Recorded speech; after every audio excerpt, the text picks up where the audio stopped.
wow, this Creme News article about the New Orleans attack. Yeah. It's really tough to read. I mean, New Year's Eve in the French Quarter, Right. turning into something like this, 15 people dead. It's awful. It's just awful. And then on top of that, you have the FBI finding an ISIS banner Yeah. right there in the truck. In the truck. It really makes you wonder, is this a sign that ISIS is back, or is there something else going on?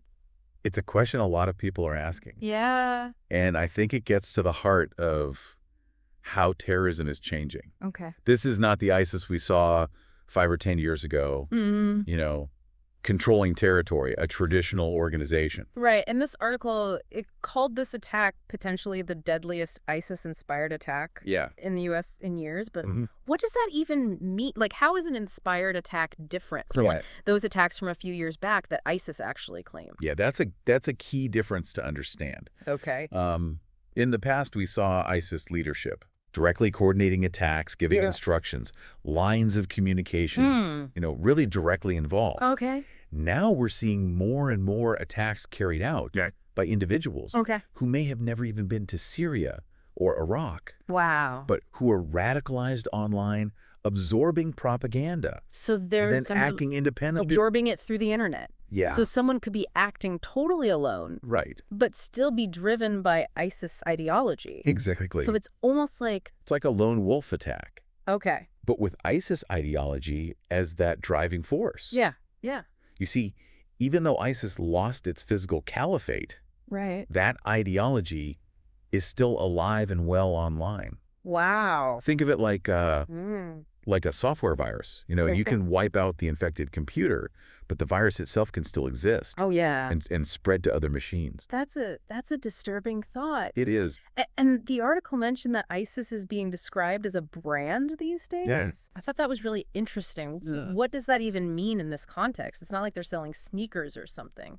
It's more about image and identity. Okay. They've built this powerful brand around a narrative of resistance, of fighting against enemies, of establishing an Islamic state. Right. And that brand, that narrative, it can resonate deeply with certain individuals who feel alienated, disenfranchised. So instead of direct control, they're using brand recognition to inspire and motivate people to act on their own. Right. It's almost like a franchise model for terrorism. Exactly. Wow. They provide the ideology, the symbolism, the inspiration. It's almost like a toolkit for terrorism. A toolkit. And individuals or small groups, they take it from there, adapting it to their own context and goals. And the article gave a chilling example of this with the Islamic State Khorasan, or ISK. Yeah. They were responsible for some truly horrific attacks, like that Moscow theater bombing in 2024 and the Kabul airport attack back in 21. And that's what makes this threat so difficult to counter. Right. It's not confined to one geographic location. You know, it can manifest anywhere. Wow. In any form, making it much harder to track, much harder to predict. New Orleans, Moscow, Kabul, that's a pretty diverse list of locations. Yeah. It really drives home the point that this is a global issue. Absolutely. And not just something happening in the Middle East. It is a global issue. Or in specific countries. And it brings us back to the central question of this deep dive. Okay. Is this a sign of ISIS resurgence? Right. It's not a simple yes or no answer. Right. While they may not control territory like they once did, their ideology is proving to be incredibly resilient and adaptable. So they may be down, but they're definitely not out. They're not out. The article also mentioned that after the New Orleans attack, there was this wave of ISIS supporters celebrating online. Were there any specific details about that online response that we should be aware of? What's particularly concerning is that the online celebration wasn't just limited to expressions of support or praise for the attacker. Right. There were actual calls for further attacks. Wow. Instructions on how to carry out similar acts of violence, and even attempts to recruit new followers. So they're using this attack not just to celebrate, but also as a springboard. Exactly. For further radicalization and recruitment. That's right. That's chilling, especially considering how easy it is to access this content online. And that ease of access is one of the biggest challenges we face in combating this type of ideology. So before this attack in New Orleans, Yeah. did the intelligence community have any sense that this type of resurgence might be happening? Were there any warning signs? Well, it's important to remember that the threat from ISIS never really went away. Right. Even after the fall of their caliphate, Okay. intelligence agencies continued to warn about the potential for lone wolf attacks and the persistence of their online propaganda networks. So this wasn't necessarily a complete surprise, but more of a confirmation of fears that already existed. Exactly. Okay. And there were specific events, like the Hamas-Israel conflict in late 2023, that intelligence officials feared might lead to an increase in activity from ISIS and other extremist groups. Okay, so there's a lot to unpack there. Yes. Could you elaborate a bit more on how the Hamas-Israel conflict potentially contributed to the rise of groups like ISIS? It's all about exploiting existing tensions and grievances. Okay. ISIS thrives in environments where there's conflict, instability, and a sense of injustice. So they use these conflicts as a recruiting tool. Absolutely. Playing on people's anger and frustration to draw them into their ideology. Precisely. And the Hamas-Israel conflict, with its complex historical and religious dimensions, provided fertile ground for ISIS propaganda to take root. They were able to frame the conflict as part of their broader narrative of a global clash of civilizations. Okay. Portraying themselves as the defenders of Islam against perceived aggressors. And that narrative can be very appealing. To certain individuals who are searching for a sense of purpose or belonging, especially in times of turmoil and uncertainty. Absolutely. That's why it's so important to understand not just the tactics of groups like ISIS, but also the underlying factors that make their ideology so potent. So we're not just dealing with a military or political threat, but also a social and ideological one. It's all intertwined. That makes this a much more complex and challenging problem to address. Absolutely, and that's why it's crucial to dig deeper. To go beyond the headlines. And really try to understand the root causes of this phenomenon. I think you're right. We need to get into the weeds a bit more to understand not just what happened in New Orleans, but why it happened. Exactly. Because only then can we start to develop effective strategies for preventing future tragedies like this. I think that's key. You know, this New Orleans attack and the online reaction to it, I think it highlights a disturbing trend. We're seeing a shift from physical battlefields to the digital realm. That's a really interesting point. You mentioned earlier that ISIS is like a virus. So if their physical caliphate was like an infected computer, is the internet now the new breeding ground for their ideology? It's a powerful analogy, and I think it holds up. You see, online spaces offer a level of anonymity and reach that traditional terrorist organizations could only dream of. Wow. ISIS has proven incredibly adept at exploiting social media platforms, online forums, even gaming communities to spread their propaganda and connect with potential recruits. It's almost like they're creating a virtual caliphate, an online space where their ideology can thrive, even without physical territory. It really is. I'm struggling to grasp how they maintain influence without a physical presence. Could you explain how this virtual space functions? It's a complex ecosystem, but I'll try to break it down. First, they have a sophisticated propaganda machine. They produce high-quality videos, memes, articles that are specifically designed to appeal to young people, often using slick visuals, catchy music, and a language that resonates with their target audience. I have seen some of their videos circulating online, and I have to admit, they're pretty compelling.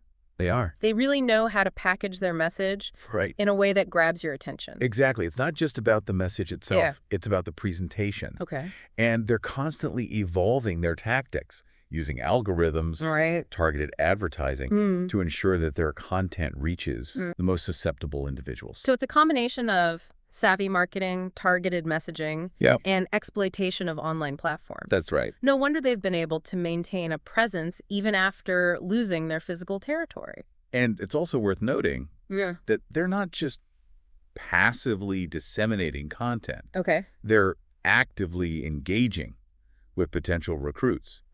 Building online communities, creating a sense of belonging for individuals who feel isolated or marginalized. You mentioned earlier that alienation and a sense of injustice Yes. are key factors that make people vulnerable to this type of ideology. Right. How exactly does ISIS exploit these feelings? They tap into a sense of grievance and victimhood.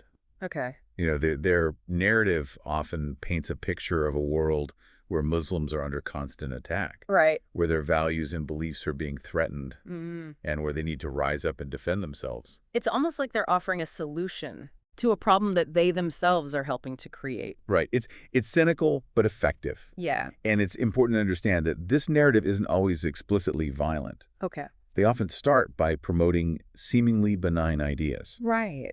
Emphasizing religious piety, community, and social justice. So it's a gradual process, almost like a slippery slope. It is. Where they slowly introduce more extreme ideas over time. Precisely. Wow. They start by building trust and rapport. Okay. Establishing themselves as a source of guidance and support.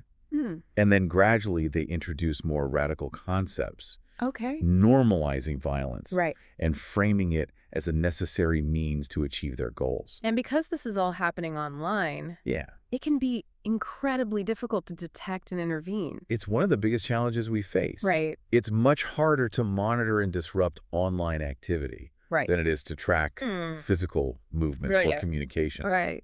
It's clear that we can't just ignore this online dimension of terrorism. We can't. So what can be done to counter it? If we can't bomb websites or arrest memes, how do we fight back against this kind of ideological virus? It requires a multifaceted approach. Okay. One key element is countering their propaganda with alternative narratives. We need to offer positive and compelling messages that challenge their worldview and provide a different path for young people who might be susceptible to their recruitment efforts. That makes sense, but wouldn't that be incredibly difficult? It would. Considering how sophisticated their propaganda is? It is. I mean, they've got an army of online influencers and content creators working for them. It's a daunting task. Yeah. But it's not impossible. Yeah. We need to leverage the same tools and tactics that they use. Social media, video platforms, online communities. Right. But use them to promote messages of tolerance, understanding, and peaceful coexistence. So it's about fighting fire with fire, Yeah. but with a very different kind of flame. Exactly. Okay. And it's not just about governments or large institutions doing this. Everyone has a role to play. Okay. We need parents, educators, community leaders, and even just individuals online to be aware of this threat and to challenge extremist content when they see it. You mentioned earlier the need to address root causes. Yes. But isn't that a long-term solution? It is. It seems like this online radicalization can happen so rapidly. It can. What can be done in the short term to combat this? That's a great point. Yeah. And speaks to the urgency in the situation. Right. In the short term. Yeah. We need to focus on disrupting ISIS's online infrastructure. Okay, how do we do that? This includes working with tech companies to remove extremist content, identify and shut down accounts that are spreading propaganda, and develop algorithms that can detect and flag potentially harmful material. So it's about working with the platforms themselves to limit the spread of this content. Absolutely. And there are already some promising initiatives in this area. Like what? For example, some social media companies are using artificial intelligence to identify and remove extremist content, while others are working on developing tools that can help users report and flag hateful or violent material. Those sound like positive steps. They are. But I imagine there are also concerns about censorship and freedom of speech. Of course, it's a delicate balance. Yeah. We need to find ways to combat this ideology without infringing on legitimate forms of expression. It sounds like a really tricky problem. It is. Especially in a world where online platforms are so central to how we communicate and share information. It is a tricky problem, and there are no easy answers. Right. But I think the key is to have an open and honest conversation about these challenges. Okay. To acknowledge the complexity of the problem. And to work collaboratively to find solutions that are both effective and ethical. I think you're right. This isn't a problem that any one country or organization can solve on its own. It's going to take all of us. It requires a global effort. Yes. A commitment to dialogue and a willingness to confront difficult questions. That's why it's so important to have deep dives like this. Right. To raise awareness, to educate ourselves, and to engage in thoughtful discussions about these issues. I completely agree. The more we understand about this evolving threat, the better equipped we'll be to counter it.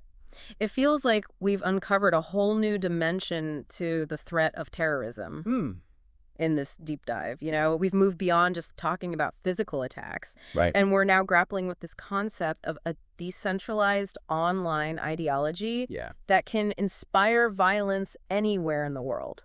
And what's particularly concerning is that this isn't just limited to ISIS. Okay. You know, their model, their tactics, their ideology have become a kind of blueprint for other extremist groups to follow. So even if ISIS itself were to disappear tomorrow, the threat wouldn't necessarily go away. Exactly. We're already seeing the rise of new groups inspired by ISIS, but adapting their methods to fit their own local contexts and goals. It's like a franchise model. It is. That's for extremism. For extremism. That's a sobering thought. It is. It makes you realize that this is a much bigger issue than just one group or one region of the world. It's a global challenge that requires a global response. And it's not just about military intervention or intelligence gathering. Right. It's about addressing the root causes of extremism. Promoting tolerance and understanding, and building more inclusive societies. You've mentioned root causes a few times now. I have. What are some of the key factors that make people vulnerable to extremist ideologies like the one ISIS promotes? It's a complex mix of social, economic, and psychological factors. But some of the most common threads include feelings of alienation, marginalization, lack of opportunity, and a search for identity and belonging. It sounds like these groups prey on people who are feeling lost, who are disenfranchised, offering them a sense of purpose and community that they may be lacking in their own lives. That's a key part of their appeal. They offer a simplistic worldview, a clear division between us and them, and a sense of belonging to a larger cause. So it's not just about ideology. It's about filling a void in people's lives. It is. Offering them something to believe in and fight for. And that's why it's so important to address not just the symptoms of extremism, but also the underlying conditions that make it possible. This Krem article focused on the attack in New Orleans, but it feels like what we've been talking about has implications far beyond this one incident. Absolutely. This attack is a tragic reminder of the evolving nature of the terrorist threat and the need for a comprehensive, multifaceted approach to counter it. So where do we go from here? What are some of the key takeaways from this deep dive that our listeners should keep in mind? I think the most important takeaway is that we can't afford to be complacent. The threat from terrorism is real. It's evolving, and it's not going away anytime soon. We can't just assume that because ISIS lost its physical caliphate, that the danger is over. In fact, it may have just morphed into something even more insidious and difficult to combat. Exactly. And we need to be aware of the tactics these groups use, particularly online. They're very good at exploiting social media and other platforms to spread their message and recruit followers. So it's not just about being aware of physical security threats, but also about being vigilant online, being critical of the information we consume, and challenging extremist narratives when we encounter them. And I think it's also important to remember that this isn't just a fight for governments and security agencies. We all have a role to play in building more resilient and inclusive societies. What do you mean by that? What can ordinary people do to make a difference in this fight? It starts with simple things like promoting tolerance and understanding in our own communities, challenging prejudice and discrimination when we see it, and supporting organizations that are working to counter extremism. So it's about creating a climate where extremist ideologies have less room to take root. That's right. And it's about empowering young people with critical thinking skills, media literacy, and a strong sense of belonging. So they're less susceptible to these kinds of narratives. This has been a really eye-opening deep dive. It had. I feel like I have a much better understanding of the complexities of this issue now. And I think that's the first step towards finding solutions. The more we understand about the nature of the threat, the better equipped we'll be to counter it. I think you're right. Knowledge is power. It is. And in this case, it might just be the key to preventing future tragedies. Well said. This has been a heavy but important conversation. Thanks for joining us on this deep dive into the evolving threat of terrorism. We'll continue to follow this story and provide updates as they become available. Until next time, stay informed, stay engaged, and stay safe.